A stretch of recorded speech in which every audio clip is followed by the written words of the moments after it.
पुंखानुपुंख विषय क्षण तत्परोपि ब्रह्मावलोकन धियम न जहाति योगी संगीत ताल लय वाद्य वशम गतापि मौलिस्त कुंभ परिरक्षण धीर नटीव। ये उपनिषद का श्लोक है। पुंखानुपुंख विषय क्षण तत्परोपि, बाण के अग्रभाग को पुंख कहते हैं। शब्द रूप रस गंध स्पर्श नाना संसार के व्यवहार कार्य सामने आते हैं। पुंखानुपुंख विषयों का क्षण हो रहा है, एक के बाद एक विषय आया, एक के बाद एक विषय आया, उनका क्षण हो रहा है, उनको देख रहा है, उनके व्यवहार में तत्पर भी है। फिर भी अपने को ब्रह्म रूप आत्मरूप देखने की बुद्धि को योगी पुरुष छोड़ता नहीं है।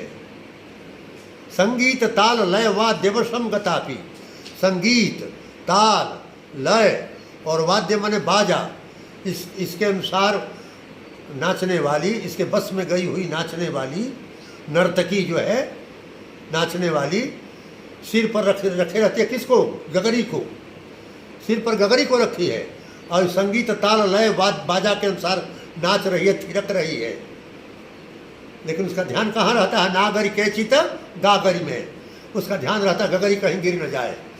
सिर पर गगरी रखी है, नाच रही है संगीत ताल लय और बाजा के अनुसार, लेकिन ध्यान कहाँ है उसका?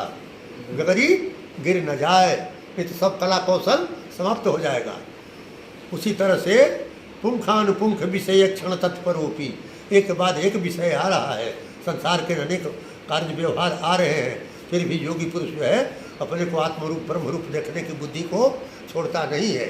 संगीत ताल लय और वाद्य बाजा के अनुसार नाचने वाली नर्तकी संगीत ताल लय वाद्य वशम गतापि मौलिस्त कुंभ परिरक्षण, सिर पर रखे हुए गगरी की रक्षा में क्या करती है? बुद्धि को लगाई रहती है कि वो कहीं गिर न जाए। नागर के चित नागर में। इसी तरह से क्या है, संसार में भी रामचंद्र जी भी राज्य किए हैं कि नहीं? जनक जी राज्य किए हैं, वो लोग राज्य भी किए, फिर भी आत्मरूप ब्रह्मरूप भाव को छोड़े नहीं ना है। कोई आएगा तो युद्ध करना पड़ा रामचंद्र जी को। हनुमान जी भी कहीं कहीं लड़ाई लड़े हैं, लेकिन आत्म बुद्धि ब्रह्म बुद्धि को छोड़े नहीं है। तो वही बोल रहा है कि कृष्ण भोगी सुखस त्यागी नृपौ जनक राघवौ वशिष्ठ कर्म कर्ता च पंचैते ज्ञानी न समा।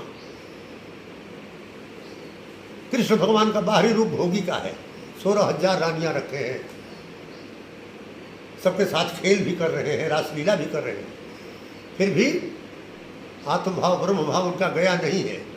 कोई कहे कि कृष्ण भोगी थे तो गीता के सामने खड़े हो जाओ, पता चल जाएगा तुम्हारा चिंतन कितना गहरा है और कृष्ण भगवान का चिंतन कितना गहरा है, पता चल जाएगा।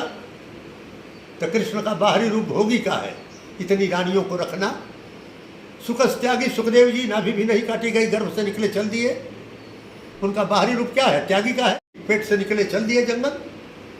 नृपौ जनक राघवौ, रामचंद्र जी और जनक जी राज्य किए हैं, अपराधियों को दंड भी दिए हैं।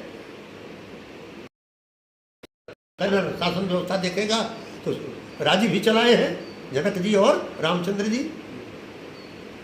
राजा का जो काम होता है वो राजकार्य किए हैं। वशिष्ठ कर्म करता थे, वशिष्ठ जी जो है कर्मकांड कराए हैं। जन्म होगा तो जन्मपत्री बना देंगे, लड़के का कौन ग्रह नक्षत्र है बता देंगे, कोई मर जाएगा तो उसका श्राद्ध कर्म भी करा देंगे, विवाह होगा तो विवाह कर्म भी करा देंगे। वशिष्ठ जी का पंडिताई का काम सब किए हैं। वशिष्ठ जी कर्मकांड कराए, पंडिताई का काम किए, लेकिन पंचायती ज्ञान किसी का किसी से मिलता नहीं ना है आपस में। वशिष्ठ जी का दूसरे ढंग का कार्य है, रामचंद्र जी का जनक जी का शासन करने वाला काम है। सुखदेव जी नाभि भी नहीं काटी, जंगल चल दिए। कृष्ण भगवान इतनी रानियों के साथ रासलीला रचे, आपस में नहीं मिलता, लेकिन पांचों को ब्रह्म ज्ञान है। वो लोग अपनी ब्रह्म बुद्धि को त्यागे नहीं है, ब्रह्म भाव हमेशा निरंतर उनका रहा है। लड़ भी रहे हैं फिर भी उनका ब्रह्म भाव, जैसे वो संगीत ताल लय वाद्य के अनुसार नाचने वाली नर्तकी सिर पर रखे हुए गगरी पर ध्यान रखती है। यदि गगरी गिर जाए तो सब कला कौशल समाप्त हो जाए। तो वही बता रहे हैं इसको कि कृष्ण भोगी सुखस त्यागी नृपौ जनक राघवौ वशिष्ठ कर्म कर्ता च पंचैते ज्ञान न समा, आपस में इन लोगों का व्यवहार मिलता नहीं है, फिर भी सबको ज्ञान है।